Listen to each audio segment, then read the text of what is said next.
like how I'm at home without makeup, like of complete jhalli. That's how I was in the film, and that's why you cast me, no? Because I am a complete jhalli. Yeah, you're an absolute natural. Thank you for doing that for us. Thank you so much. सब आपका क्या reaction था और क्या?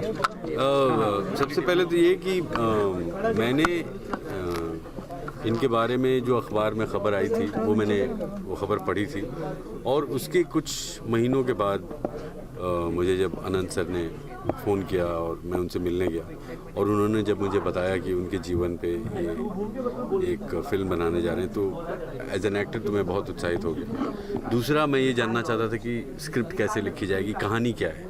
उनकी कहानी चूँकि तो जो अखबार में न्यूज़ था उससे जाहिर था कि क्या है कहानी। उनका संघर्ष भारतीय सरकार के साथ पिछले 30 सालों से फ्रीडम फाइटर सर्टिफिकेट लेने के लिए जो जद्दोजहद उन्होंने की, वो उनकी कहानी थी, उनके संघर्ष की कहानी थी। लेकिन सिनेमा के लिए उसको लिखना एक बहुत बड़ा संघर्ष अपने आप में है। तो जब मैंने उनसे पूछा कि स्क्रिप्ट कैसे लिखी जाएगी, तो उन्होंने मुझे बताया कि सीपी सुरेंद्रन साहब स्क्रिप्ट लिख रहे हैं, और मैं सीपी सुरेंद्रन साहब का बहुत कायल हूँ। मैं उनको बहुत सालों से जानता था बतौर जर्नलिस्ट, बतौर पोएट एंड बतौर लेखक, लेकिन ये उनकी पहली फिल्म बतौर स्क्रिप्ट राइटर थी।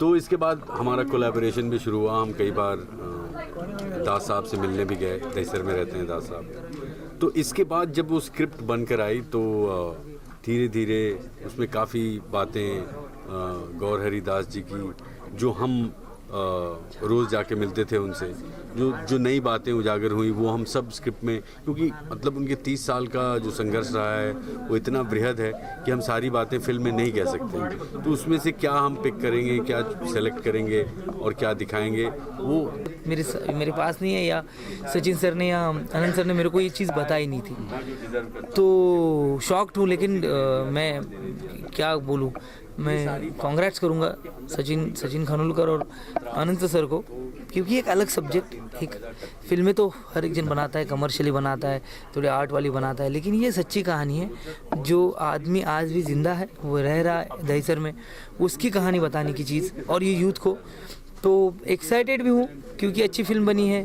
उस पूरे गौर हरिदास जी की जो सफ़र है 30 सालों का, उसमें एक उनको अलग अलग जो इंसान मिले हैं, अलग अलग लोग मिले हैं, उसमें से एक जो किरदार है मैं भी कर रहा हूँ। तो बहुत अच्छा रोल है, बहुत अच्छी कहानी है और बहुत अच्छी फिल्म है। तो मैं मेरे हर इंटरव्यू में एक चीज़ तो बहुत बोलता हूँ कि रोल छोटा है बड़ा है, इससे मैं ये मेरे लिए कोई मायने नहीं रखता, लेकिन अच्छी फिल्म का पार्ट होना बहुत बड़ी बात है। रोल क्या?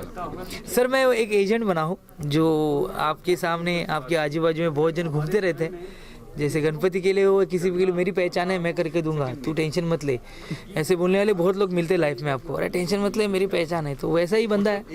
मैं उस कॉम को या उस लोगों को रिप्रेजेंट कर रहा हूँ जिनका लाइफ में खुद का कोई अस्तित्व नहीं है, लेकिन वो दूसरों के अस्तित्व ढूंढने के लिए मदद कर रहा है। तो ये अच्छी चीज़ है, और फिल्म भी अच्छी बनी है, रोल भी अच्छा बना है, और जो सीन मैंने विनय जी के साथ किया है वो भी अच्छा बना है। अच्छा, जैसे कि आपने कहा कि आपको कहानी पता नहीं थी, और जब भी आपने पहली बार सुनी तो आपको कहीं ना कहीं शौक लगा था, तो क्या लगता है ऑडियंस क्या एक्सपेक्ट कर सकते हैं? क्या उन्हें भी एक शौक लगेगा ये कहानी? आज के यूथ को तो ज़रूर लगेगा, क्योंकि हमारी जो आज की यूथ है वो ट्विटर, फेसबुक और व्हाट्सएप पे लगी है।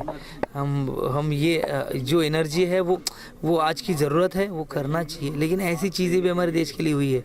15 अगस्त, 26 जनवरी और इंडिया पाकिस्तान का मैच, ये 3 दिन छोड़े तो हम लोगों का देशभक्ति का जो क्या बोलते हैं उसको, जो खून खोलना है ना, वो नहीं होता।